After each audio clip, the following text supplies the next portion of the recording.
d'offrir à Jésus-Christ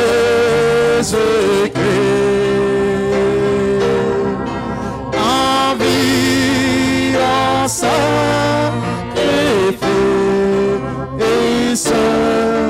mon corps et mon âme. Jésus accepte mon offrande. Bien-aimé, bien-aimé, fils de Dieu, alléluia, et que sur mon descende la flamme brûle. Jésus accepte mon offrande. Bien-aimé, bien-aimé, fils de Dieu, alléluia, et que sur moi descende la flamme du salut. Amen. Amen. Nous vous saluons tous ce soir dans le précieux nom du Seigneur Jésus-Christ. Wote twawasalimu jioni ya leo kwa jina la damani la Bwana wetu Yesu Kristo. Saluez-vous un peu les uns les autres, bénissez-vous les uns les autres. Salimiane wamoja na wengine, mpate kubarikiana wamoja na wengine. Que Dieu soit béni pour ce soir, Mungu abarikiwe kwa jioni ya leo. qui nous donne encore l'occasion d'être dans sa maison, Anatupa tena bahati ya kuwa nyumbani mwake que nous soyons capables d'entendre sa précieuse parole. ili tuwe na uwezaji wa kushikia neno lake ya damani. Pendant que vous êtes encore debout, Wakati mungali bwima, nous allons lire dans 1 Pierre chapitre 2, tutasoma katika barua ya kwanza ya Petro sura ya pili. nous allons prendre du verset 4 jusqu'au verset 8. Tutaanzia kumustari ya 4 hadi ya 8.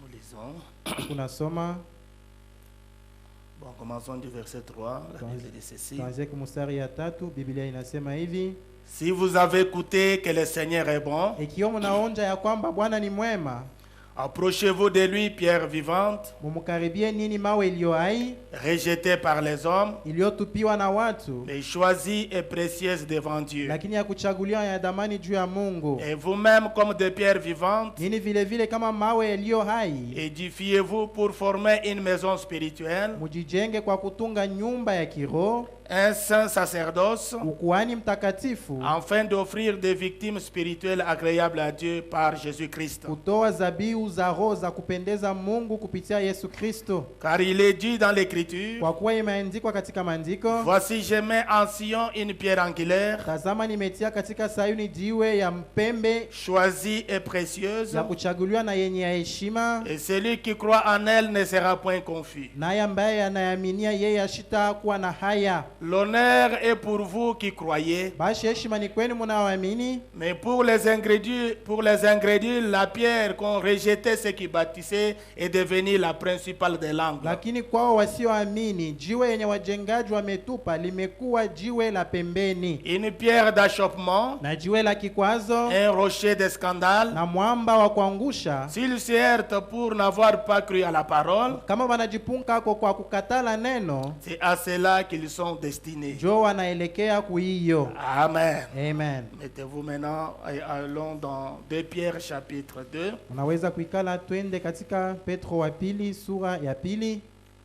2 Pierre chapitre 2. Petro wa pili, Non, 2 Pierre chapitre 1er. barua ya pili ya Petro sura ya kwanza. Commençons à partir du verset 5. Tuanzie kumustari ya 5.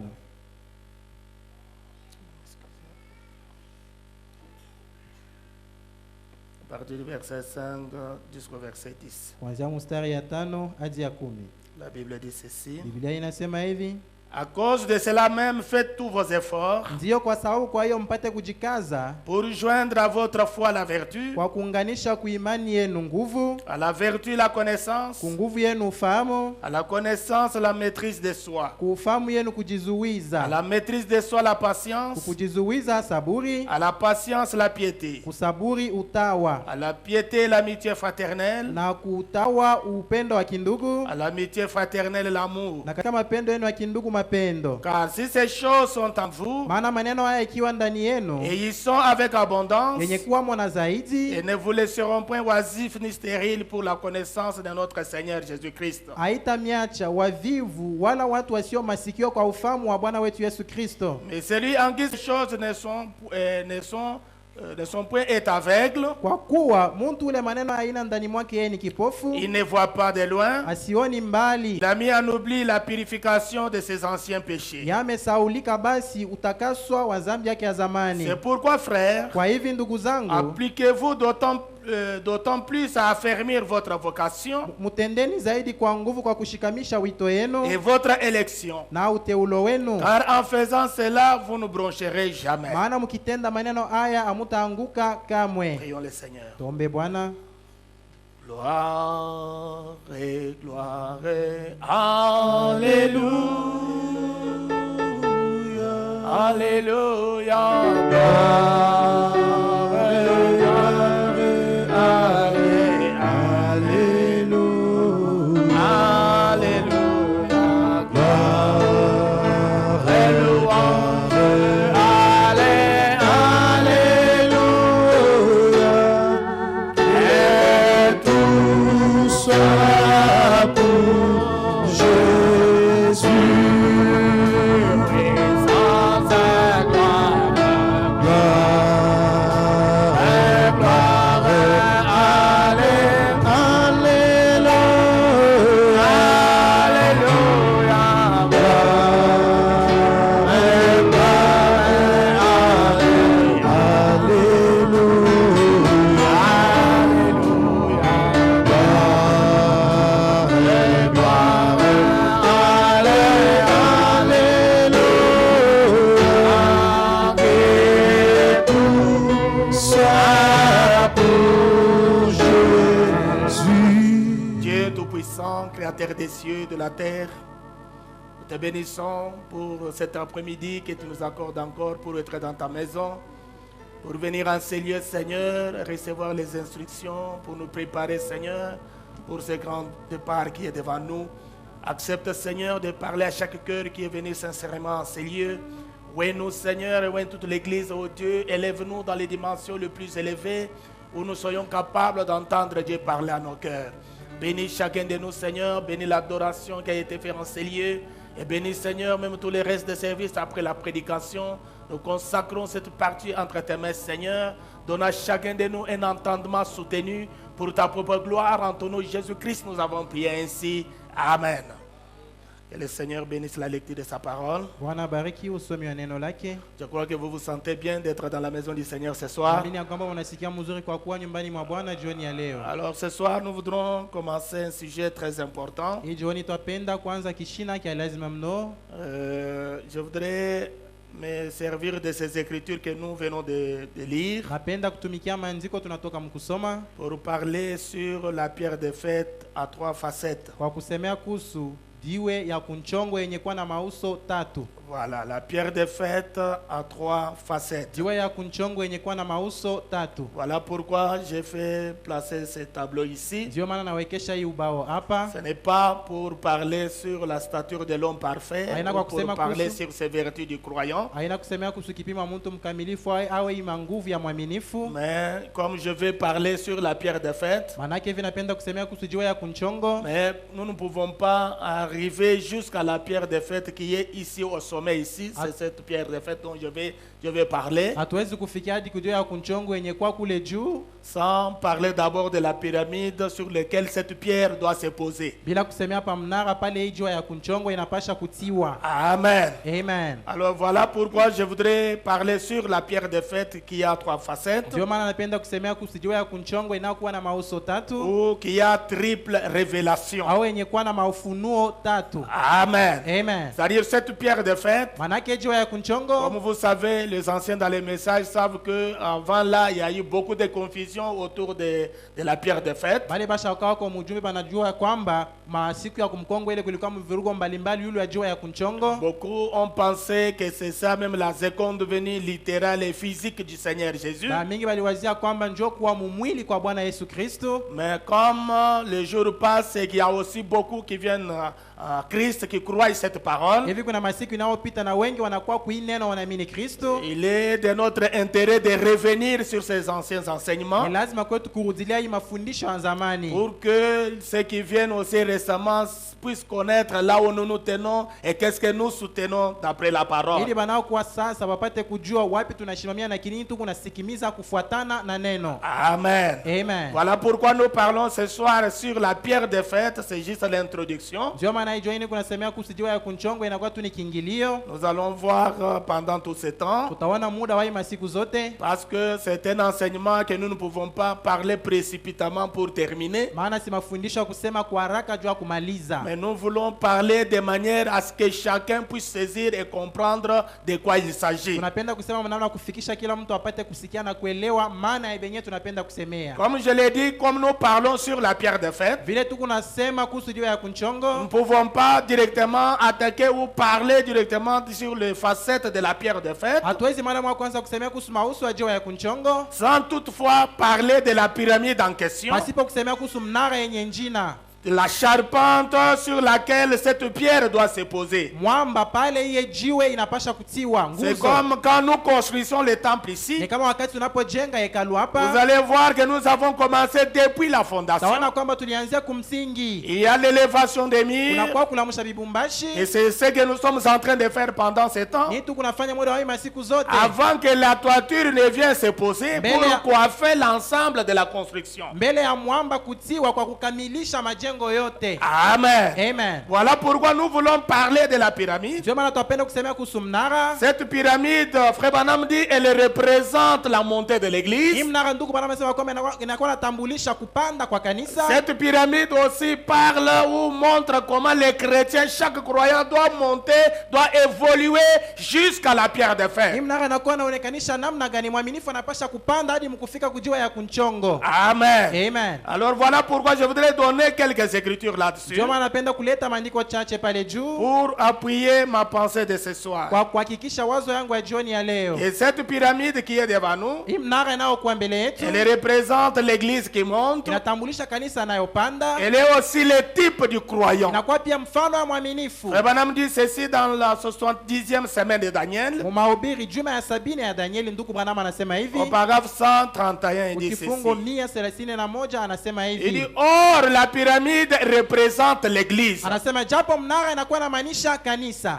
Amen. Amen. Il dit la pyramide représente l'église. Anasema mnara iko inamaanisha kanisa. Il dit au départ elle était large à la base. Kumwanzo kumsingi ilikuwa munene hiyo Et kanisa. comme elle s'approche du sommet, Zaidi kuna karibia mchongo, elle prend de plus en plus la forme d'un entonnoir. ikunaenda na kubeba kabisa kabisa umbo ya entonnoir. Amen. Amen. C'est-à-dire l'église au début c'était large. Maana yake kanisa kumwanzo ilikuwa munene. Parce que cette pyramide, Frère Branham dit, elle représente l'église. Maana hii mnara ndugu bana amesema kwamba inakuwa inatambulisha kanisa. Elle représente chaque croyant. Iko inatambulisha kila mwaminifu. Maintenant, Frère Branham dit, au début, c'était large, à la base là, au Kumwanzo commencement. kumsingi alikuwa munene Mais kumwanzo. quand cette pyramide monte, Zaidi mnara iko napanda. elle est en train de prendre la forme d'un entonnoir. Inakuwa inabeba umbo ya entonnoir. Amen. Amen. Et il dit au paragraphe 132, Anasema Anasema kifungo Il dit, et bon, 132. nous voyons que ça arrive tout en haut, au sommet, Anasema kama utaona kwamba kunafika kule juu kunchongo. et qu'ils ne l'ont jamais terminé. Boa bayaimalizaka. C'est-à-dire les constructeurs de pyramides, Manake wajenzi wa mnara. c'est-à-dire quand ils construisaient les pyramides depuis l'Égypte là, Wale balikuwa najenga mnara tangia Misri. ils n'ont jamais terminé, c'est-à-dire ils n'ont jamais arrivé jusqu'à la pierre de fer. Abaya fikaka na kujiwa ya kunchongo kumwisho. Pourquoi ils n'ont pas trouvé cette pierre fêtière? Kwa nini bakupata hii jiwa ya kunchongo? Ça va me dire pourquoi?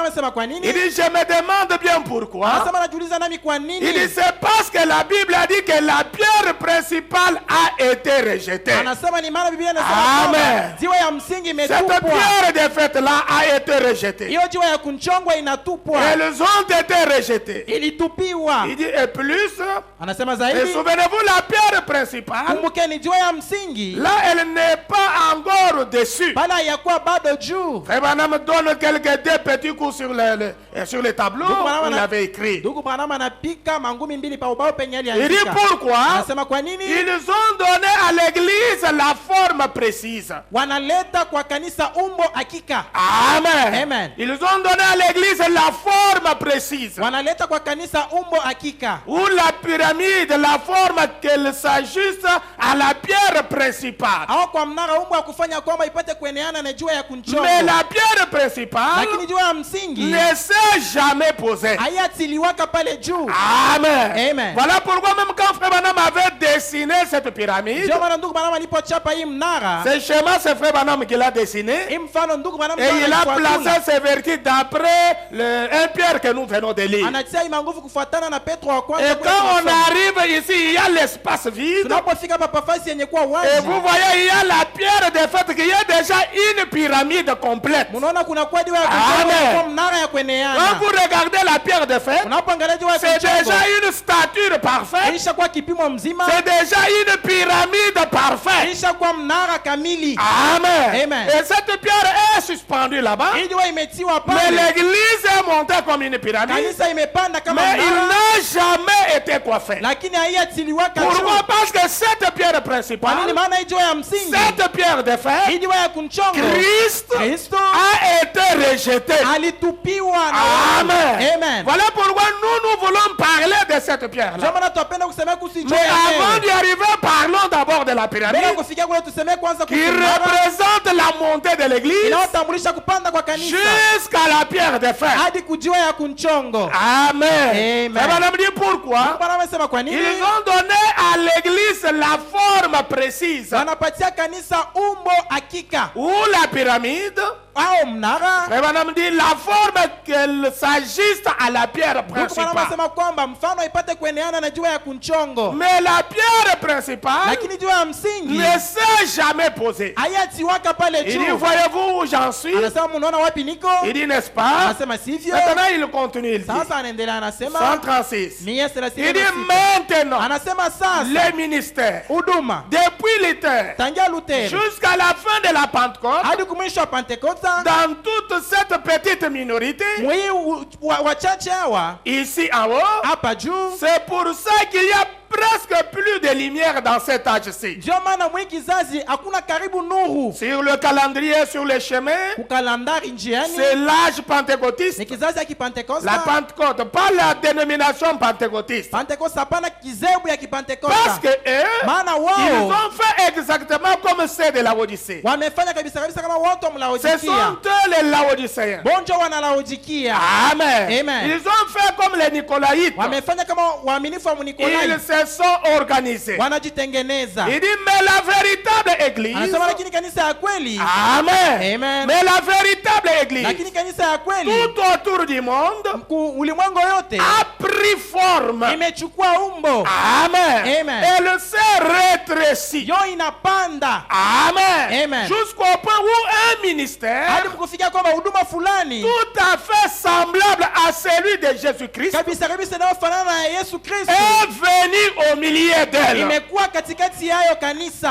Amen. Amen. Maintenant, qu'est-ce qu'ils ont? Sasa wanakuwa na Il nini? dit comme ça, Anasema hivi, ils sont prêts maintenant. wanakuwa tayari sasa. Parce que la venue de ce ministère-là, Maana kufika kwa hiyo huduma, ce ministère qui est semblable à celui de hiyo Jésus-Christ. huduma inayofanana na ya Yesu Kristo. Pourquoi ce ministère-là doit venir? Kwa nini hiyo huduma inapasha kuwa? La madame dit, qu'est-ce qui vient ensuite? Ndugu bwana anasema kisha nini kunakuya? Cette pierre rejetée de la pyramide, Hiyo jiwe yenye kutupwa ya mnara, qui s'est détachée de la montagne, yenye ilitoka kumlima, sans quoi? bila nini? Sans le secours d'aucune Bila main. msaada ya mkono yoyote. C'est Dieu qui l'a envoyé. Vous Mungu voyez? ndiye ameituma, maona? Son assemblée dit Amen. Mkutano wake anasema amina. Il dit, celui qui a été rejeté, Anasema ule alitupiwa, la pierre qui a été rejetée, jiwe yenye ilitupiwa est la tête de ceci. inakuwa kichwa cha hii mnara. Cette pierre Hii angulaire, jiwe ya c'est msingi ça même la tête de cette pyramide du corps de Christ, du corps de l'Église.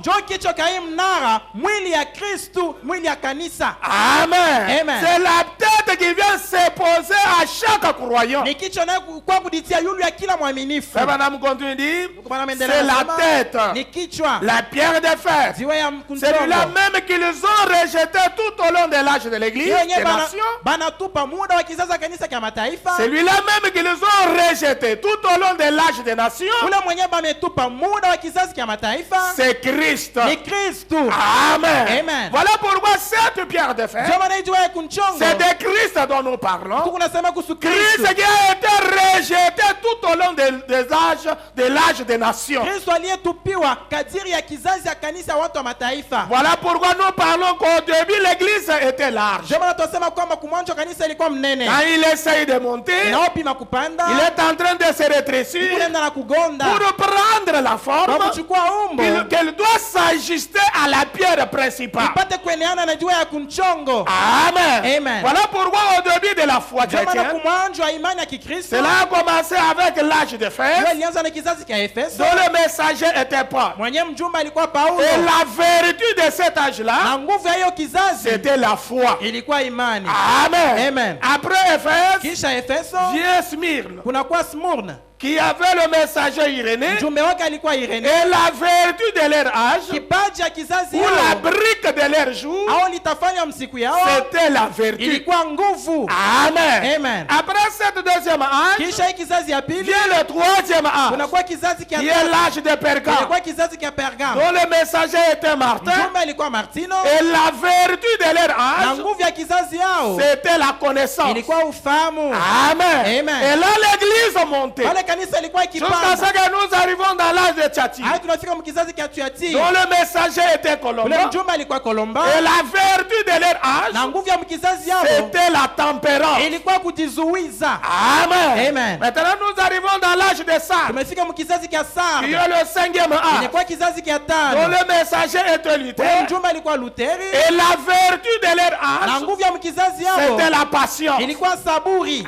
Amen. Amen. Nous arrivons jusqu'au sixième âge de Tumefika l'église. mkizazi kia sita kia kanisa, L'église est en train de monter kanisa ikuna panda comme paka une pyramide. kama Au mnara. début, il était large, Mwanzo alikuwa mais mnene, quand l'église monte, vile kanisa ikuna il panda est en train de se rétrécir. kunaenda na kugonda. Nous arrivons dans l'âge de Philadelphie, Tumefika mkizazi kia Philadelphia, dont Wesley était le messager, ule mjumbe alikuwa Wesley, et la vertu de leur na jour, nguvu ya mkizazi yao c'était la piété. ilikuwa utawa.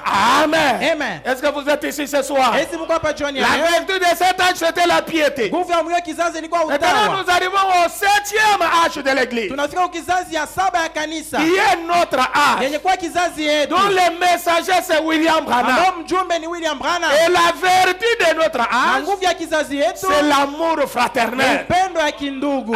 Amen. Amen. Maintenant, nous attendons cette pierre de Sasa fer tunaongolea jiwe ya kunchongo en rapport avec l'église qui monte inayofuatana na kanisa pour inayopanda qu'elle descende. ili ipate kushuka hii jiwe. Est-ce que j'avais voulu faire Maana hata madame? misomea ndugu Branham Il dit juste au sommet ici, anasema hapa tu kunchongo il y a mnara, ce qu'on appelle un rebord. anasema kuna mapembeni. Cet rebord-là, Hiyo c'est pembeni là où quand cette pierre vient, ndio pale wakati hii jiwe elle inakuja s'ajuste là parfaitement. ipate kueneana Et sawa le sawa. rebord-là, c'est le ministère d'aujourd'hui. Hiyo mapembeni manake ni C'est huduma wa le leo, ministère de ni Jésus-Christ huduma wa Yesu qui Kristo a été manifesté par William Branham, iliyoonekanisha na William Branham, le Zorobabel du temps de la fin, Zorobabeli wa wakati wa qui mwisho, avait le niveau dans sa main, aliyekuwa na qui mpeni devait mkononi mwake, recevoir cette pierre pour l'ajuster correctement. alipasha kupokea jiwe kwa kuienesha kabisa kabisa. Voilà pourquoi nous parlons de la pierre de Ndio maana fer. tunasema kuhusu jiwe ya kunchongo. Amen.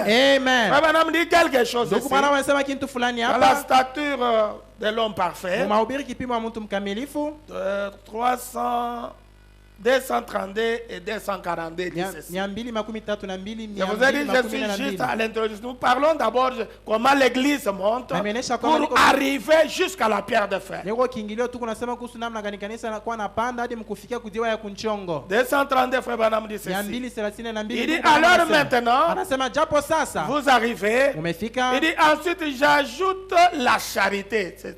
C'est cette vertu-là. Anasema kisha naongeza upendo. Ce qui est l'amour. Yenye kwa mapendo. Il dit c'est la pierre de fer. Anasema ni jiwe ya kunchongo. Un de ces jours Moja wa masiku dans l'église. kanisa. Il dit voilà 242, voilà les 7 âges de l'église. 212 anasema kwamba oneni vizazi saba vya kanisa. Voilà comment l'église monte. Oneni namna gani kanisa linakuwa Ce sont napanda. les âges de l'église. Vizazi vya kanisa. Il dit voilà les 7 âges de l'église. Anasema oneni vizazi saba vya kanisa. 7 marches. Vipanzio saba. Dieu bâtit son église comme une personne. Mungu anajenga kanisa yake kama mtu.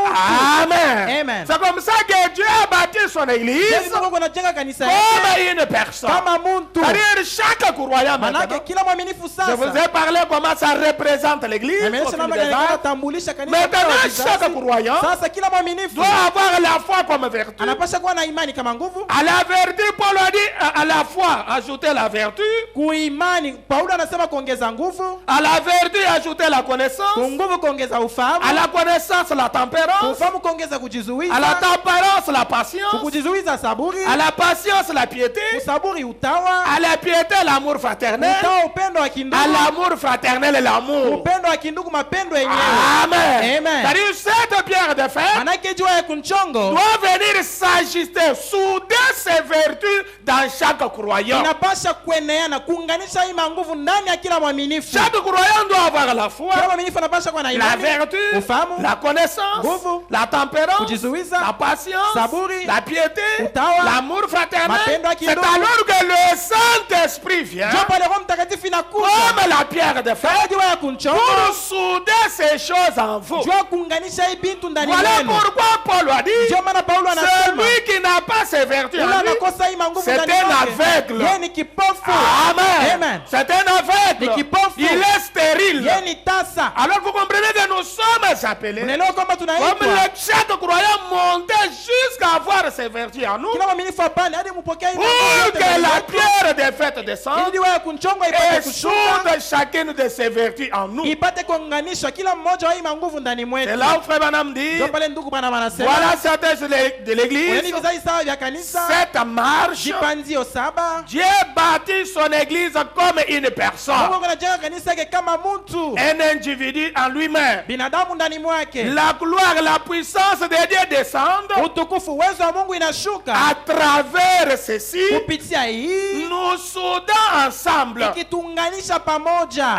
Amen. Amen. Voilà comment nous parlons de cette pyramide. Ndio maana tunasema kuhusu hii mnara. Parce que Frère Branham dit Maana encore, ndugu Branham anasema tena selon l'enseignement du prophète, kufuatana na mafundisho ya il nabii nous dit que Dieu a écrit 3 Bibles. anatuonyesha kama Mungu anaandika Biblia tatu. Pouvez-vous dire Amen? Naweza kusema amina. Dieu a écrit 3 Mungu Bibles. ameandika Biblia tatu. La première Bible que Dieu a écrite, Biblia ya kwanza iliyoandikwa na Mungu c'est les zodiaques dans le ni ciel. zodiac mbinguni, maalama.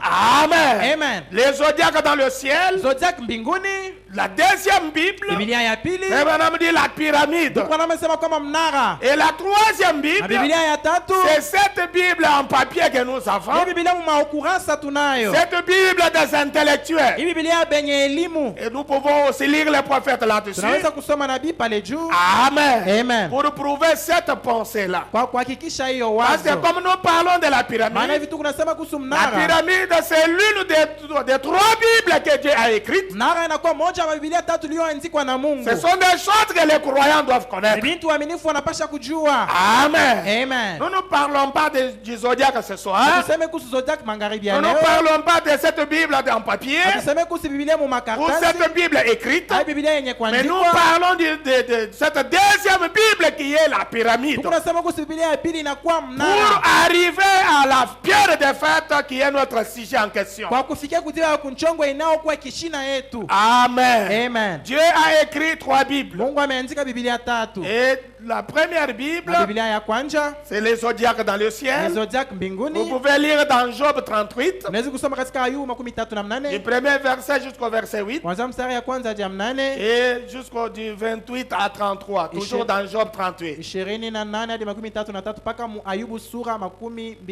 Et la pyramide, nous venons de lire cela dans la Bible. Mara twatoka mkusoma hiyo ndani ya Et Biblia. je voudrais maintenant appuyer cette pensée du prophète. Napenda kuhakikisha sasa hii wazo Il ya nous nabii montre comment Dieu a écrit 3 Bibles. anayetuonesha namna gani Mungu anaandika Dans la Biblia loi tatu. ou la grâce, Katika mahubiri sheria au de neema na 54, mwaka 54 au paragraphe 21 et 22, frère Branham dit kifungo ceci. 21 22 ndugu Ili- Branham anasema hivi. Et aussi, Anasema pia Dieu a écrit 3 Bibles. Mungu anaandika Biblia tatu. Dieu fait tout en 3. Mungu anafanya yote mu tatu. Amen. Amen. Le chiffre 3, c'est la perfection. Hesabu tatu ni ukamilifu. Frère Branham dit, Dieu fait tout en Mungu 3. Branham anasema Mungu anafanya yote mu Il tatu. a écrit 3 Bibles. Anaandika Biblia tatu. Il y avait 3 venues de Christ. Kulikuwa makuja tatu kwa Kristo. Il y a 3 dispensations de la grâce. Kuko wakati tatu ya neema. Il y a 3 manifestations de l'unique personne dans la divinité. Kuna kwa kuonekanika Amen. tatu kwa mtu mmoja katika Et Mungu. toutes ces choses, vous voyez, Na vile vitu vyote il mwaona. dit maintenant, Anasema sasa comme Jésus est venu la première fois, vile Yesu alikuja mara ya kwanza, il est déjà venu ici une fois, n'est-ce ashakuwa pas? hapa pa udongo mara moja. Il sivyo? était venu racheter son épouse. Alikuwa kukomboa bibi harusi Il wake. vient la seconde fois pour recevoir son épouse, Eko na kwa mara pili kwa kuchukua bibi harusi wake. l'enlever, à Kumunyakua. la rencontre dans les airs. Akutane naye Il hewani. revient la troisième Eko na fois kutia mara ya tatu avec son épouse, na bibi harusi wake comme roi et reine. kama mfalme na Et malikia. maintenant, ici nous montre comment Dieu a fait tout en 3. Hapa ndugu bana tuonyesha namna Parce gani que Mungu le anafanya yote chiffre mu 3, tatu. c'est la perfection. Maana hesabu tatu ni Dieu ukamilifu. a écrit 3 Mungu Bibles. anaandika Biblia tatu. Amen. Amen. La première Bible, c'était les Biblia ya zodiacs. kwanza ilikuwa zodiac, Deuxième, la pyramide. ya pili ilikuwa Et mnara, troisième, la Bible en papier. ya tatu ilikuwa Biblia mu makartasi. Maintenant, il nous montre comment Dieu s'est manifesté en 3. Sasa anatuonyesha namna gani Mungu Il y a anajulikana 3 venues de Christ, kuna kwa makuja tatu kwa 3 Kristo œuvres de grâce. na wakati tatu ya neema. Et vous voyez ensuite, Anasema maona kisha il y a 3 manifestations de Dieu. kuna kwa kuonekana mara tatu kwa Mungu. Dieu s'est manifesté une fois dans la paternité, Mungu anajionekanisha mara moja mu baba lorsqu'il conduisit les enfants d'Israël. alipoongoza wana wa Israeli. La fois suivante, Mara ifuatayo Dieu s'est manifesté en tant que fils, Mungu anajionyesha kama mwana le Seigneur Jésus-Christ. Bwana Yesu Kristo. La troisième fois que Dieu s'est manifesté, Mara ya tatu yenye Mungu anajionekanisha c'est avec nous à présent, ni pamoja nasi hapa sasa. le Saint-Esprit. Roho Mtakatifu. Vous voyez, Waona 3 manifestations. kuonekanika tatu. Tout se manifeste en 3. Yote inakuwa inajionyesha mu tatu. Pouvez-vous dire Amen? Naweza kusema amina. Maintenant, dans l'adoption Sasa mkukubaliwa wana du 22 mai 60, ya mtarehe 22 Mei mwaka 60, au paragraphe 21, Frère Branham dit encore kifungo ceci. 22 ndugu Branham anasema tena hivi. Il dit Dieu a écrit 3 Bibles. Anasema Mungu anaandika Biblia tatu. L'une d'elles a été les zodiacs Moja yao ilikuwa zodiac dans les cieux. mbinguni. Ça, c'est la première Bible. Hiyo inakuwa Biblia ya kwanza. L'homme devait lever les yeux Mtu alipasha kuinua macho pour se rendre kwa compte kutambua que Dieu vient d'en ya haut. kwamba Mungu atakuia juu. Amen. Amen. Que Dieu vient d'en Mungu haut. anakuia juu. Suivez les zodiacs. Fuateni zodiac. L'avez-vous déjà étudié? Eti musha kuisomaka. Est-ce que vous comprenez cela? Eti mnaelewa Alors, hilo? ce sont des enseignements, Manake ni mais mafundisho. on doit aussi étudier. Tunapasha Nous kuyafunda. devons, dans les jours après ceci, nous allons parler du zodiac Kisha hapa tutasema kuhusu zodiac. et parler aussi de cette Bible écrite. Kusema pia Biblia yenye Parce que Frère kuandikwa. Madame nous demande d'étudier ces choses. Maana ndugu bwana tunaomba tupate kufunda hii bintu. Amen. Amen. Nous étudions ces choses à votre place Mungu nafunda hii bintu et papasi. nous venons vous en parler Tunakuwa pour kumifundisha. que hayo. chacun connaisse où est-ce que nous nous situons dans la prophétie. Ili kila mtu apate kujua tunakuwa najikuta wapi katika Où unabii. est-ce que nous nous situons dans la parole de Tuko Dieu. wapi katikati ya neno la Mungu. Frère Branham dit, Ndugu bwana wanasema l'avez-vous étudié? Yesu mliifunda. Et il précise même chaque âge. eko nahakikisha na kila kizazi. C'est-à-dire dans les zodiacs, Manake ndani ya zodiac Abraham dit, il précise même chaque âge. Mungu anasema kwamba inakuwa nahakikisha kila kizazi. Il dit jusqu'à l'âge du cancer Hadi même. mu kizazi kia kanser Il nous yenyewe. donne les commencements. Eko naleta mwanjo. Le premier, il était la naissance de Christ. Anasema kuzalika kwa Kristo. Il pose la question, quel est le premier signe du zodiaque? Anauliza alama ya kwanza mu zodiac ni Il gani? dit la Vierge. Anasema Et bikira. quel est le dernier signe? Alama ya mwisho ni Il gani? dit les lions, la première venue et la seconde venue de Christ. Anasema simba inayomaanisha kuja kwa kwanza na kwa pili kwa Kristo. Tout ça c'est écrit là. Bila vyote vinaandikwa mule ndani. Amen. Amina. Il dit voilà pourquoi on doit étudier ces Anasema choses. ndio maana tunapaswa kufunda maneno Parce haya. que dans les zodiacs, Maana katika les zodiac zodiacs nous montrent la première venue de Christ zodiac inakuwa inatuonyesha kuja kwa kwanza et kwa Kristo jusqu'à sa seconde hadi venue. mkufika kwa yeye kwa Vraiment, on me pili. dit tout est écrit Anasema là-dedans. kwamba yote inaandikwa mule ndani. Maintenant au paragraphe 22, Sasa il dit, kifungo 22 anasema ensuite, anasema kisha la Bible suivante, Biblia ifuatayo elle a été écrite dans la pierre. iliandikwa mjiwe. Amen. Amina. Elle a été écrite dans la pierre. Iliandikwa mjiwe. Ça s'appelle le pyramide. Inaitwa mnara. Dieu a écrit dans le pyramide. Mungu anaandika ndani ya mnara. Si vous les étudiez, Kama mnayafunda, observez l'histoire ancienne. angalieni hadithi ya zamani. Les guerres, elles ont été construites avant la destruction antediluvienne. Iliandikwa kabla ya kuanguka kwa mvula ya gharika wakati ya C'est-à-dire la Noa. pyramide dont nous parlons Manake mnara tunaosemea a été construite avant même le déluge du temps de Noé. ilijengwa hata mbele ya gharika ya wakati ya Noa. Est-ce que vous comprenez cela? Esi mnaelewa hiyo? C'est-à-dire dans cette pyramide, Manake mwiyo la mnara Bible dit tout est mentionné dedans Donc, jusqu'à tous les événements qui se passent sur la terre aujourd'hui. ndugu banamasa kwamba mambo yote yanayopitikana pa udongo inaandikwa. Voilà pourquoi nous sommes appelés à étudier ces choses Ndio maana tunaitwa kufunda maneno haya yote et les connaître avec plus de précision. na kuyajua na hakikisho zaidi. Frère Branham continue, il dit, Ndugu banama endelea anasema et la troisième est écrite sur papier, c'est cette anasema Bible-ci. Biblia ya tatu inaandikwa mu makaratasi ni yenye tuko nayo. La Bible pour ce monde très intelligent, Biblia juu ya bantu ba elimu, très intellectuel, bantu ba akili qui allait venir. yenye ilipasha kucha. Maintenant, Dieu a parcouru les âges Sasa Mungu anatembea mu vizazi. et nous en sommes maintenant à celui du lion. Sasa tunafika kwa kizazi kia simba. Nous en sommes au moment où la pyramide va être coiffée. Tunafika basi mu wakati ambayo mnara itavua kofia yayo. Amen. Amen. Nous sommes au livre d'Apocalypse, Tuko kitabu kia Ufunuo, au dernier chapitre. sura ya mwisho. La science déclare que nous sommes à 3 minutes du minuit. De minuit. Sayansi inaonyesha kwamba tunakuwa dakika 3 na usiku kati. Oh, nous en sommes là par Oh, ceci. tumefika pale myawazieni.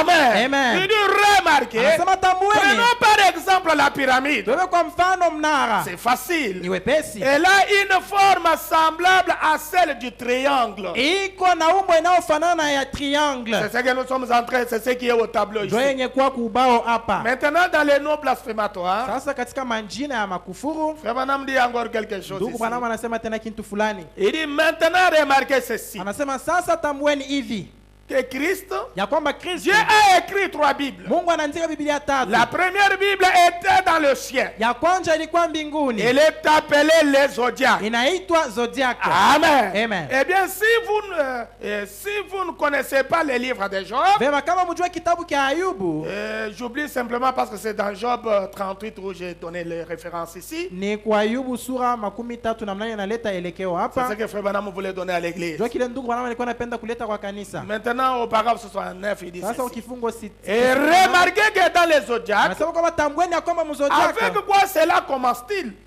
Les zodiacs commencent avec quoi? Sasa zodiac kunaanza na alama Il gani? dit la première chose dans les zodiacs, Anasema kia kwanza mzodiac c'est la Vierge. ni bikira. Amen. Amen. Et la dernière chose dans les zodiacs, Kitu kia mwisho mzodiac c'est les lions ou la première venue de Christ. ni simba au kuja kwa kwanza kwa Kristo. Il dit la première venue de Christ se fit par la Vierge. Anasema kuwa kwa kwanza kwa Kristo kulikuwa kupitia Et bikira. la deuxième venue, c'est Léon ou les lions de la tribu de Juda. Juda. kwa kwa pili itakuwa kupitia simba wa kabila ya Yuda. Amen. Amen. Il dit ensuite, Satan. Anasema kisha kifungo 70. Il dit ensuite, Enoch a achevé de son vivant. Anasema kisha Enoka alimaliza muda Où alipokuwa là-bas, en ce temps-là, au kule mwiyo wakati la pyramide. mnara. Il dit, eh bien, si nous n'avons pas le temps de montrer l'arrière-plan ou de montrer comment cette pyramide s'élève, Anasema vema kama tuna namna ya kuonekanisha namna gani mnara inakuwa na panda en passant par des chambres et ainsi de suite. mkupitia mavyumba na kadhalika. Cela parle clairement du temps de la fin Yeye maintenant. kunasema kabisa kuhusu wakati ya mwisho sasa. Ils sont à la chambre du roi. Banakuwa sasa mchumba ya mfalme. Maintenant, selon les mesures, Sasa kufatana na mais vipimo. la pierre principale n'a jamais été posée sur la pyramide. Lakini jiwe ya kunchonga hii atiwaka kamwe pa mnara. Cela fait une architecture parfaite, Hiyo inafanya ujenzi kamili. une maçonnerie parfaite, Ujenzi kamili. à tel point que Kufikia ya kwamba même la fine lame d'un rasoir ataka wembe kakadogo ne sana kale peut jamais s'introduire entre ces pierres-là. hawezi kuingia katikati ya hiyo majiwe. Amen. Amen. Frère Branham me dit parce que c'est vraiment parfait. Ces pierres-là ont été posées avec une intelligence terrible. Ndugu Branham amesema kwamba hiyo majiwe ilitiwa na elimu hawezi kuielewa. Alors vous comprenez que cette pyramide, Unaelewa kwamba hii mnara c'est la deuxième Bible de Dieu. ni Biblia ya pili ya Mais Mungu, pendant qu'elle a été construite, lakini muda on ilijengwa n'a jamais mis la pierre fêtière. abati yake jiwe ya kunchongo.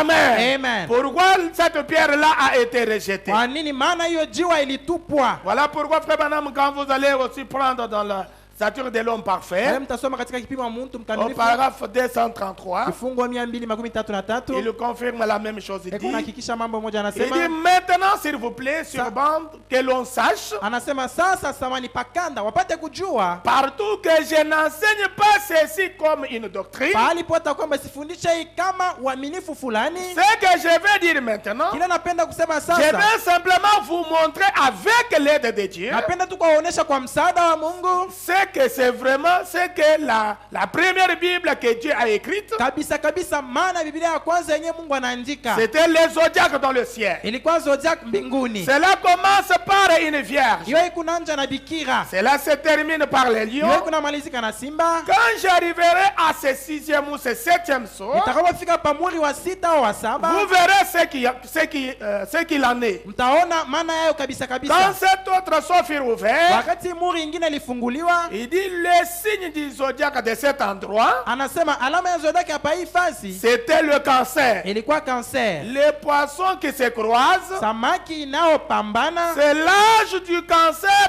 dans lequel nous vivons maintenant. unakuwa naishi mkizazi ya kanser sasa.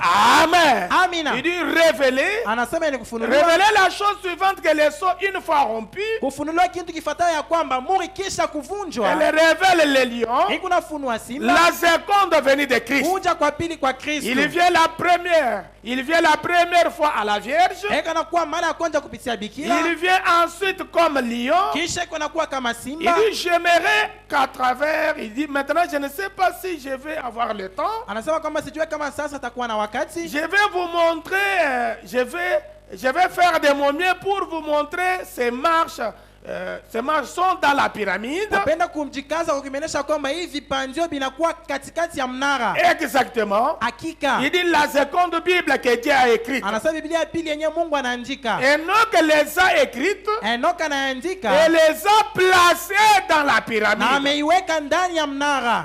Amen. Amen. Nous parlons de cette pyramide-là. Tunasema kuhusu Et mnara. frère Madame dit, Ndugu Branham et anasema, la troisième, anasema ya tatu, Dieu s'est toujours rendu parfait en trois. Mungu anajikamilishaka mpaka muutatu. Alors il s'est fait lui-même Sasa amejifanya yeye mwenyewe. sa parole. Neno Il dit yake. maintenant, rappelez-vous dans la pyramide. Anasema sasa kumbukeni ndani ya mnara. Je pense que beaucoup d'entre vous, Nawaza kwamba wengi katikati yenu soldats, waskari, parce que même dans ce cas, il parlait, il y avait aussi des soldats dans son église, maana pale alikuwa anasema kulikuwa et waskari wa autres, kanisa vous yake. étiez en Égypte. Na wengine mlikuwa mu Misri. La pyramide n'a pas de coiffe sur elle. Mnara haiyakuwa na kofie au Elle n'en a jamais eu. haiyaipataka. Ils ont eu la pierre d'escorne ou tout le reste, mais ils n'ont jamais eu cette pierre de fer. Baasha kupataka hii majua yengine, lakini abaya pataka hii jua ya kunchongo yenyewe. Amen. Amen. Alors cette pyramide-là, hii mnara Et c'est surtout la pyramide d'Enoch que nous allons parler. zaidi tutasemea kuhusu mnara ya Enoch. Quand nous voulons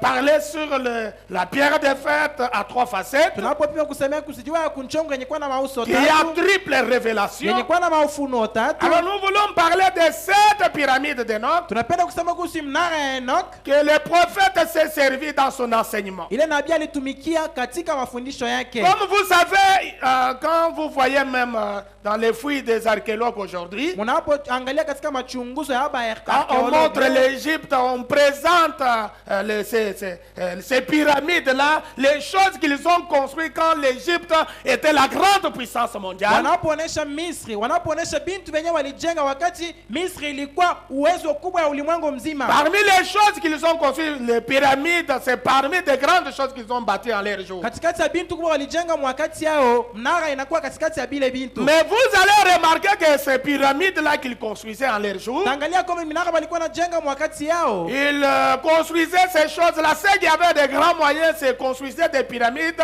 qui vont leur servir des tombes, là où on va les enterrer ou enterrer leurs familles. Bale balikuwa na makuta mingi balikuwa na jenga hiyo mamnara ili wapate kubazika au majamaa yao inakuwa kama tuburi. Et voilà que même les archéologues aujourd'hui, ils sont en train de fouiller les sites touristiques là-bas, en train de creuser ces pyramides-là. Ndio maana benye kufanya mauchunguzi leo banakuwa naenda pa hii mafasi yenyewe wageni unaweza kutembea beko na chimbula pa hiyo mafasi yote Pour trouver les restes humains kwa kupata mabaki ya et mtu, trouver les richesses que ces hommes-là, ces hommes riches, se sont fait enterrer avec eux dans leurs pyramides. kupata mautajiri bantu mautajiri balijizikisha nayo ndani ya hii mnara. Amen. Amen. Et comme vous savez que l'Égypte, c'était la grande puissance mondiale, comme les États-Unis aujourd'hui. Najua kwamba Misri ilikuwa nchi yenye kuwa na uwezo ulimwengu yote mzima kama Amerika leo. Et comme vous savez ceux qui lisent l'histoire, Bale mnajua banaosoma hadithi on dit toujours que l'Afrique, c'est ça même le berceau de l'humanité. banasema kwamba Afrika ndio berceau ya humanité. Et Frère Branham dit dans la question-réponse sur la Genèse, Ndugu banasema kwamba mswali na majibu yule ya mwanzo, il dit que c'est en Égypte, c'est là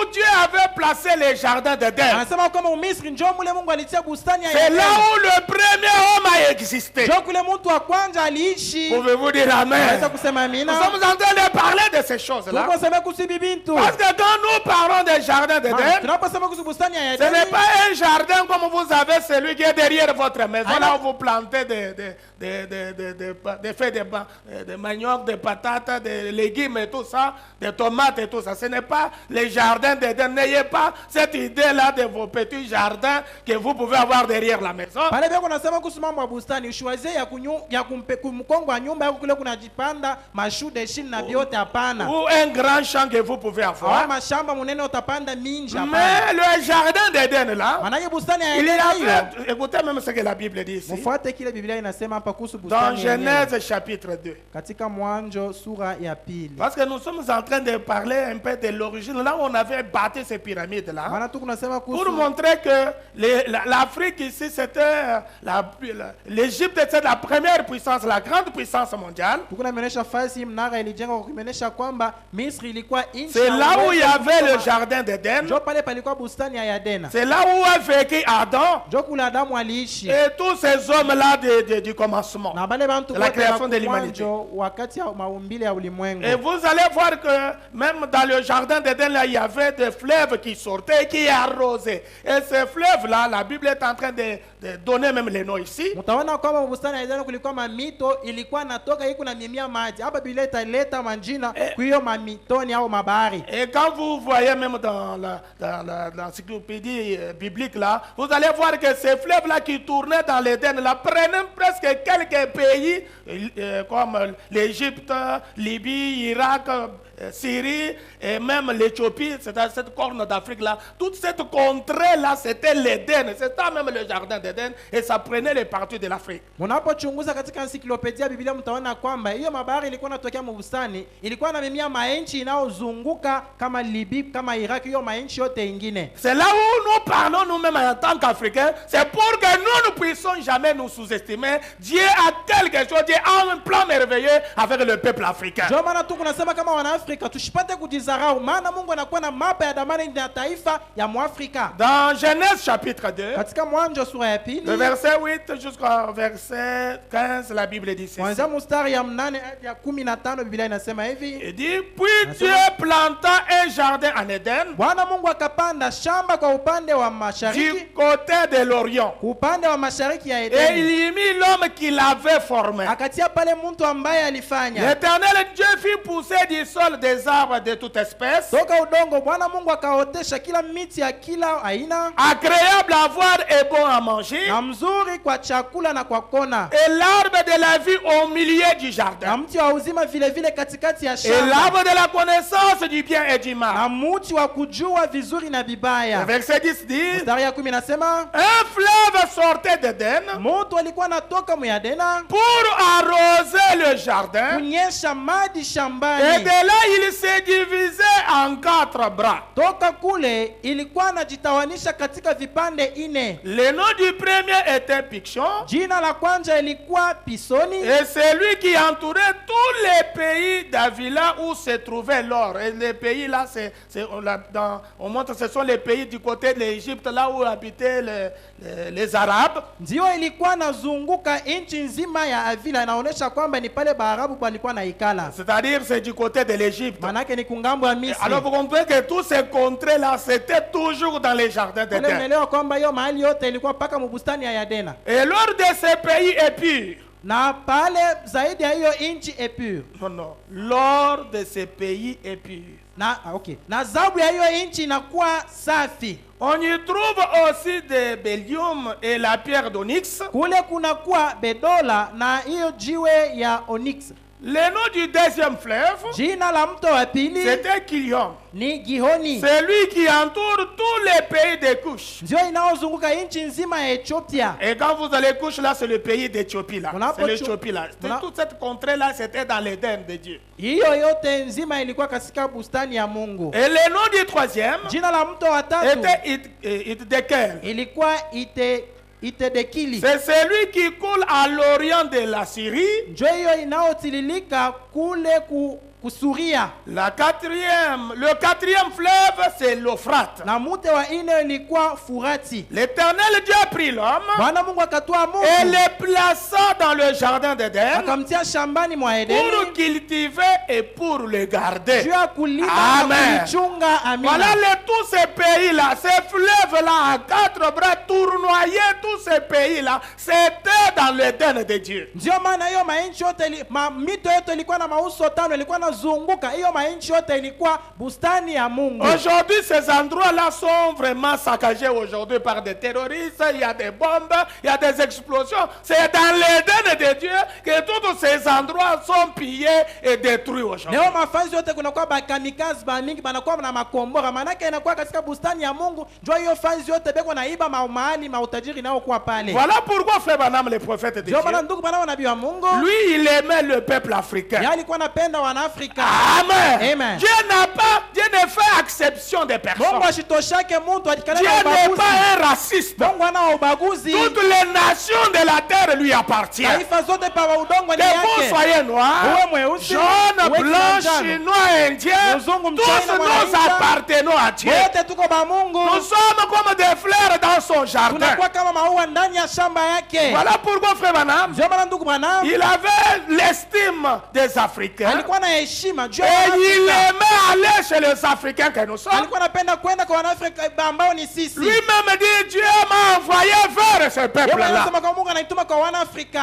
Amen. Amen. Parce que si vous remarquez, Maana ukatizama tous vizuri, ces prophètes, ces messagers au fil des âges de l'Église, hapa nabii bajumbe bote muda wa vizazi vya que kanisa. ce soit Paul jusqu'à Wesley, Ilikuwa kuanzia kwa Paulo hadi kwa Wesley. c'était toujours des blancs. Balikuwa paka C'était bajumbe. toujours des messagers que Dieu avait envoyés aux blancs. Balikuwa paka bajumbe. C'était toujours des réveils qui a commencé en Europe. Ilikuwa wamsho alianza Et kuulaya. ces réveils-là, avant que ça vienne chez nous en Afrique, c'était déjà des dénominations. Hiyo awamsho mbele kufika mu Afrika kwetu ilikuwa ishakuwa zebu.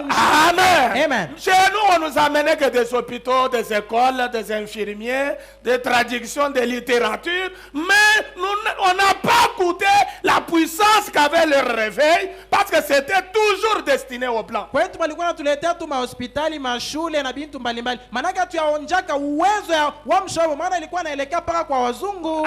Amen. Amen. Mais il y a un prophète que Dieu a envoyé en ces derniers Lakini jours. kuna nabii Mungu anatuma mwisiku ya Donc mwisho son message a fait rage dans le pays d'Afrique. ambaye nchi yake ujumbe Et yake ce inasema message garde un puissant réveil jusqu'aujourd'hui. ujumbe inachunga uamsho ya uwezo C'est hadi le leo. message de William Ni Branham. ujumbe ya William Branham. Voilà pourquoi lui-même il dit ces Ndio maana choses. mwenyewe anasema hivi. Dans ce message, il dit vierge. Mwe ujumbe wa Bikira 10, Écoutez ce qu'il dit mfuate kile anasema au paragraphe 39. kifungo 39. Il dit les trois premiers chapitres d'Apocalypse Anasema sura za tatu ya kwanza ya Ufunuo ont trait à l'église, ndio inaangaliana na kanisa, les nations, mataifa, les juifs, Mayahudi, les éthiopiens, wana Ethiopia, les africains. wana Afrika. Chaque genre de peuple dans le monde Kila aina ya taifa muulimwengu fait partie des nations pour former ses corps. inakuwa na shiriki mutaifa kwa kutunga hii mwili, Amen. Amen. Pour former le corps de Christ. kwa kutunga mwili ya Kristo. Noir, Weusi, blanc, wazungu, brun, tous, Bale c'est bote. un bouquet de fleurs. inakuwa ua. Amen. Amen. Il dit c'est vrai Anasema ni que kweli. Dieu met sur son autel Ile Mungu anatia pa mazabao yake, qu'on soit noir, awe mweusi, qu'on soit blanc, Uwe mweupe, qu'on soit jaune. uwe kimanjano. Nous sommes juste un bouquet de fleurs du frère unakuwa Branham tu ua. Ndugu bwana anasema que Dieu met sur son ile autel. Mungu anatia pa mazabao yake, Il a fait de toutes les nations, anafanya kwa mataifa zote, races, langues et peuples. kabila, lugha na umma. Amen. Amen. Maintenant, dans Honte de lui, il dit ceci. Sasa mahubiri mwenye kushikia aya kwa ajili yake anasema, C'est cette citation qui me fait vraiment du bien quand je lis souvent. ndiye ndiko nayo nifanya mzuri wakati siku Et je naisoma. voudrais que ça puisse aussi vous faire du bien ce soir. Napenda imefanya na mwe mzuri jioni ya Mais leo. madame dit ceci. Ndugu bwana anasema hivi, Cela fait des années yo inakuwa inafanya que mengi. j'ai essayé de retourner en Afrique. Nilipima kurudia kwa Afrika, Car j'ai l'impression maana inaona ya kama que mon ministère n'y est pas terminé. huduma yangu haiyamalizika mule mu Afrika. C'est un message de Ni 65. ujumbe wa mwaka Mais madame avait 65. déjà tenu de grandes campagnes d'évangélisation en Afrique du Sud, là-bas, Durban et partout. Ndugu bwana alikuwa kufanya makampeni. Quand il est rentré Kwa Afrika aux Kusini, États-Unis, aliporudi kwa Amerika et il fait cette na déclaration. anafanya hii tangazo, Il dit, j'ai l'impression anasema naona ya que mon kama ministère n'y est pas terminé. huduma yangu haiyamalizika kule kwa Pourquoi Afrika. devrais-je aller en Afrique Kwa nini napasha kwenda kwa Afrika? alors qu'ici aux États-Unis, Hapo hapa kwa Amerika il y a 6 ou 7 villes qui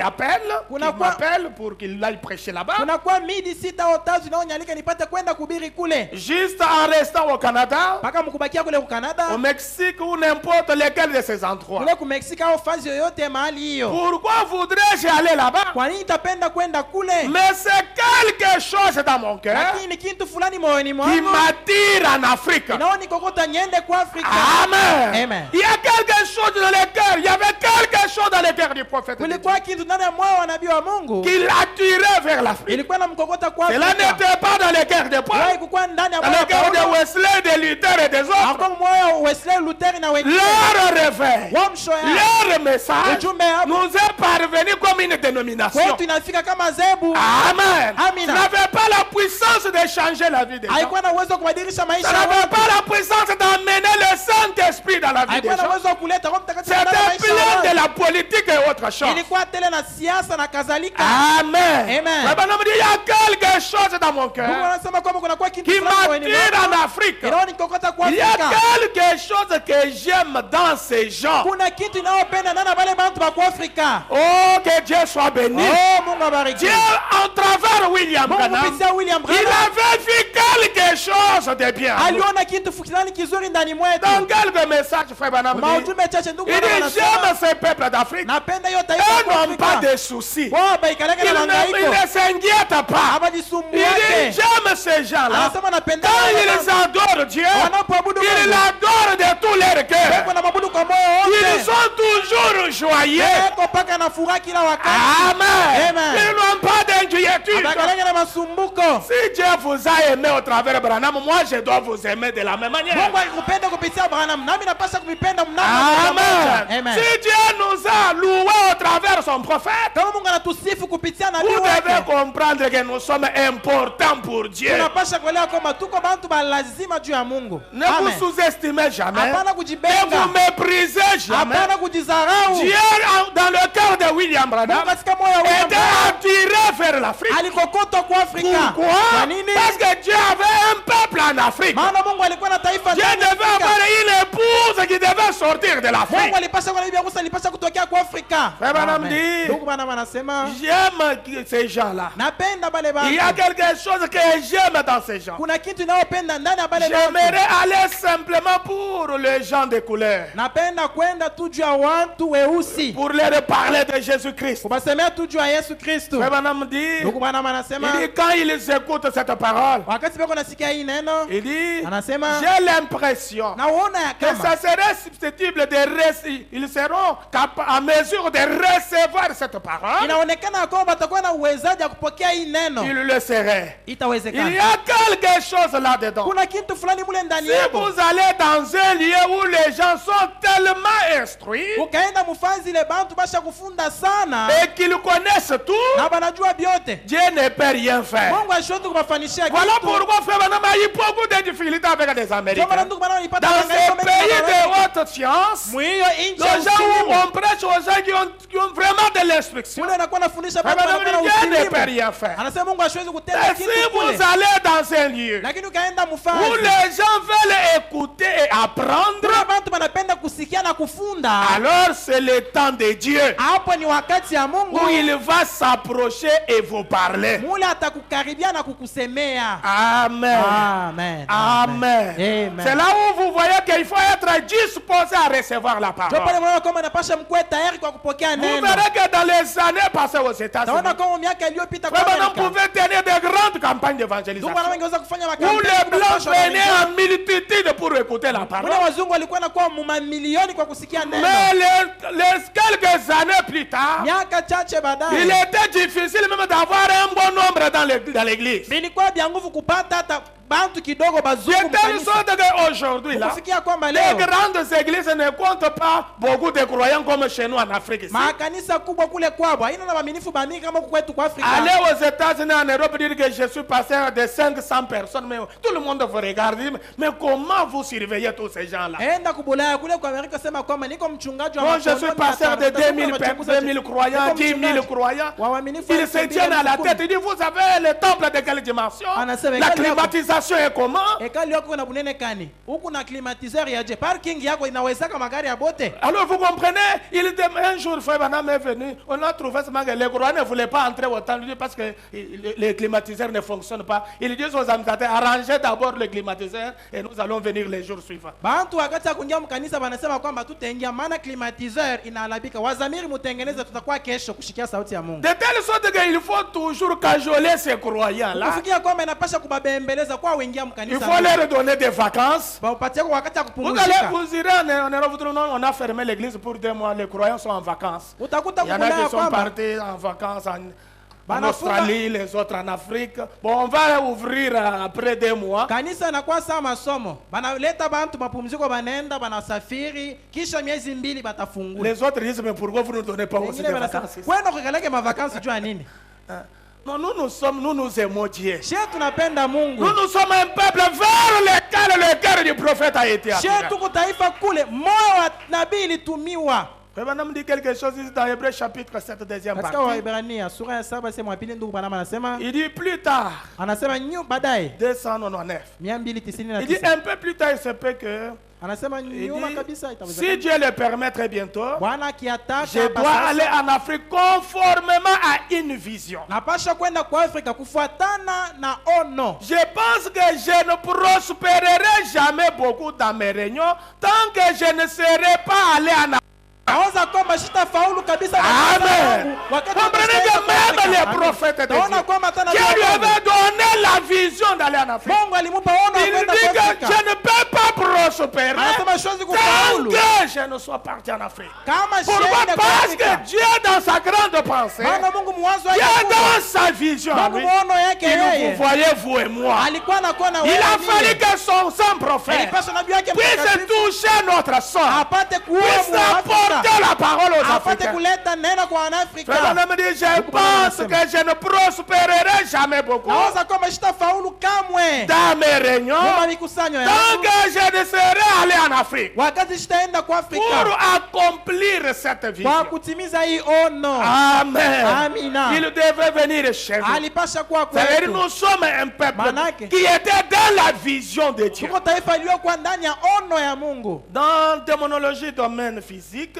Katika majifunzo ya wademona muali ya binadamu, c'est là où je vais arrêter pour ce soir. jo pale tashimamia jua jioni ya leo. Écoutez comment Frère Branham dit. Jo pale ndugu Branham anasema. Au paragraphe 31, il dit, Kifungo makumi il tatu dit, na moja mais anasema, laissez-moi aller au fond de l'Afrique. Mwenyache nende mule katikati ya Afrika. Amen. Amen. Vers la tribu la plus sauvage qu'il y a là-bas. Nipate kwenda ukabila ya kipori sana ya Il mule. dit ces gens-là Anasema bale qui ne bantu savent même pas distinguer leur droite et leur gauche. asijue kuachanisha shoto na kume yake mkono yake. Tout ce qu'il sait faire, Kile yote anajua kufanya c'est manger. ni kula tu kila wakati. Il mange tout ce qu'il peut trouver. Kyote atapata ni kula. L'Africain peut manger tout ce qu'il peut trouver. Mwana Afrika yeye atakula kyote atapata mbele yake. Vous savez quand Frère Branham parlait de ça au blanc, Alikuwa anasema kwa wazungu. il dit, Anasema il mange tout ce qu'il peut trouver. kyote atapata Que anakula. ça soit la chair humaine ou n'importe quoi d'autre. Ikwe Lui, mwili lui c'est la viande. Lui, c'est tout ce qu'il trouve qu'il veut manger. Que ce soit la viande humaine, que ce soit la viande des animaux. Lui, tout ce qu'il ramasse, il mange. yeye inakuuliza kwamba hii ni nyama ya nani? Hapana, hata kama ni ya mwenzake yeye inashusha.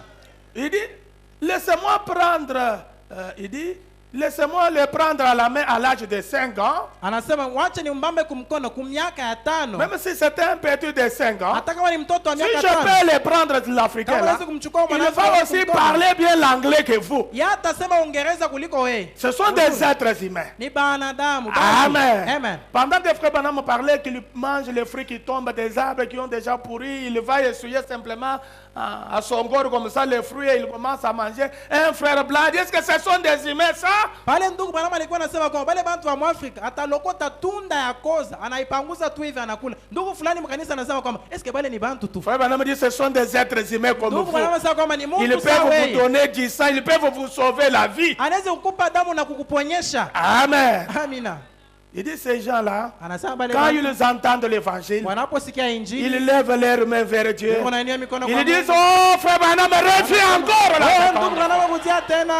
Amen. Amen. Ils aiment l'évangile. Wanapenda Ils injili. reçoivent la parole avec Wewe enthousiasme. unapokea neno na furaha. Amen. Moto, moto. Parce Amen. qu'il n'y a rien qui leur dérange. Maana hakuna kitu C'est kama pour vous dire wazungu. que Dieu connaît les Kwa Africains. kuonesha kama Mungu anajua Voilà Waafrika. pourquoi même le grand prince d'Israël, Ndio maana hata wafalme kubwa kwa Israeli ils ont eu à épouser des femmes africaines. walio wake wa Mwafrika. Pourquoi? Kwa nini? Parce que Dieu avait envie d'une épouse qui sortira de l'Afrique. Maana Mungu alikuwa anataka bibi harusi anayetoka kwa Afrika. Quand vous allez prendre Abraham, Napochukua Ibrahimu, Abraham a eu aussi une femme des nations Ibrahimu naye alipata mke wa qui mataifa était Agar. mwenye alikuwa Hagar. Amen. Amen. Vous prenez Joseph, Unachukua Yosefu qui était un prince. mwenye alikuwa mfalme, Il a épousé Asnath, anaoa Aznat, qui était une égyptienne, alikuwa mwanamke une Mumisri, femme des nations. mke wa Quand mataifa. vous prenez Judas, Unapochukua Yuda, il a épousé Tamar, alioa Tamar, une Cananéenne, mwana Kanana, une femme des nations. mke wa mataifa. Quand vous prenez Moïse, Unapochukua le Musa, grand prophète, ule nabii il mkubwa, a épousé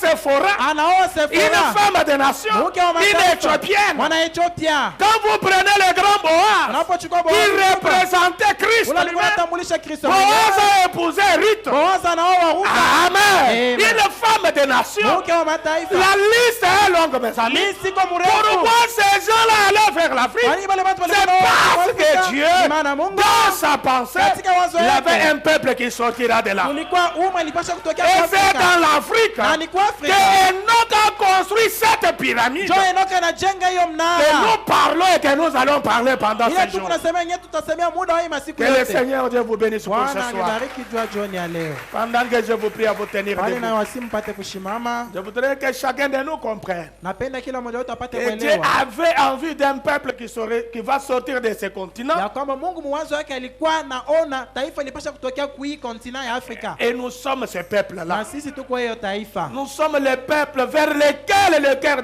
du prophète a été attiré. Tuko taifa kule moyo wa nabii ilitumiwa. Voilà pourquoi nous ne devons jamais nous mépriser. Ndio maana tupashwe kama kujidharau. Nous ne devons jamais nous comporter comme si nous sommes abandonnés de Dieu. hatupashe kujitwala kama tunaachiwa na Mungu, Comme si Dieu ne se soucie jamais de nous. kama Mungu ashituangaliake shie, Mais nous devons nous croire. lakini tunapasha Nous devons kujamini, apprécier, croire cette parole. tunapasha kufurahia kuamini Et nous neno, sommes en train de voir na tukunenda na que kona l'église a dû monter comme une pyramide. ya kwamba kanisa ilikuwa napanda kama Au mnara. début, il était large. Même le nombre de croyants était très nombreux au début. Kumwanzo ilikuwa mnene, hata wingi wa waaminifu ilikuwa mnene Mais bamingi. quand l'église monte, Wakati il est kanisa en train de linapanda, se rétrécir. Même le nombre de élus diminue davantage. hata wingi wa wateule nakuwa nakonda na Mais kushuka nous kabisa. devons prier pour que nous soyons du nombre de ces élus-là. Tunapaswa kwamba tupate kuwa katika wengi ya wale wateule. Amen. Amen. Pendant que nous fredonnons ces chants, Pale tuko naimba hii wimbo, amis de Jésus,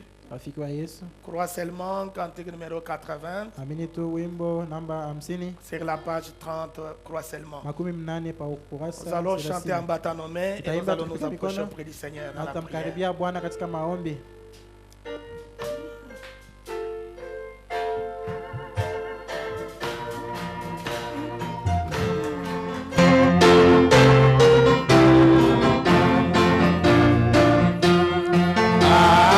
Amis de Jésus, oh des joies, un ignoble comme moi, avec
d'amour, Dieu de bonté, toi le merveilleux, le glorieux. Combien ce soir, Seigneur, nous te sommes infiniment reconnaissants pour nous avoir insérés dans le plan du salut. Merci, Seigneur Dieu, pour toutes ces révélations que tu nous envoies en ce temps de la fin. Mon Sauveur, mon Dieu, mon roi, les gens peuvent vivre même aux côtés, Seigneur Jésus-Christ, des pyramides, ne sachant même pas leur signification. Ces pyramides, oh Seigneur, ont été construites ici en Égypte, ici en Afrique, Seigneur Dieu bien-aimé, mon Sauveur, mon Dieu, mon roi. Et lorsque nous voyons Enoch qui les a construites, et même, Seigneur Jésus-Christ, les événements qu'il avait déjà prédits, qui sont en train de s'accomplir, Seigneur, c'est pour montrer tout simplement que, Seigneur Jésus-Christ, tu n'es pas surpris par des événements de ce monde. C'est toi l'ancien des jours, c'est toi le Dieu glorieux, c'est toi qui connais la fin et les commencements. Et voilà que c'est un sujet très capital, Seigneur, où on va nous parler de cette triple facette, Seigneur Jésus-Christ. Oh Père Céleste, qui représente cette pierre de fête. Mon Sauveur, mon Dieu, mon roi, les gens qui n'ont pas eu à bien maîtriser ces choses, oh Seigneur, se sont retrouvés aujourd'hui à la dérive. Mais nous voulons que tu puisses oindre ton serviteur, oh Seigneur, et que tu puisses éveiller aussi notre conscience à bien comprendre ces choses, pour que nous puissions rester dans le droit chemin et que nous restions, Seigneur, dans le juste milieu. Nous ne voulons jamais, Seigneur, basculer ni à droite ni à gauche, mais nous voulons, Seigneur Dieu, rester, oh Père, juste dans le droit chemin, là dans le juste milieu, Seigneur, là où se trouve la vérité. C'est pourquoi, Père, notre prière est que tu puisses fortifier ton serviteur et que tu lui accordes beaucoup plus, Seigneur Dieu bien-aimé, l'inspiration et même l'orientation dans les Saintes Écritures, car cette parole est vaste, et que tu puisses aussi, Seigneur, disposer le cœur de ton peuple qui pourra l'écouter. Maintenant que nous sommes arrivés à la fin, Seigneur, de notre culte de ce soir, laisse cette parole, Jésus-Christ, Dieu Tout-Puissant, continuer à vibrer dans nos cœurs. Et que tu nous bénisses, oh Seigneur Dieu, que tu bénisses ceux qui sont venus, même ceux qui ne sont pas venus, Seigneur, même les petits enfants, Jésus, que tu bénisses nos enfants, nos maisons et tout ce que nous faisons pour la gloire du Père. Nous prions ainsi. Bénis, Seigneur, le service qui va suivre, celui des récoltes, des dîmes et des offrandes, et que ta grâce soit avec nous du début jusqu'à la fin. Pour la gloire du Père, nous te prions au nom de Jésus-Christ. Amen.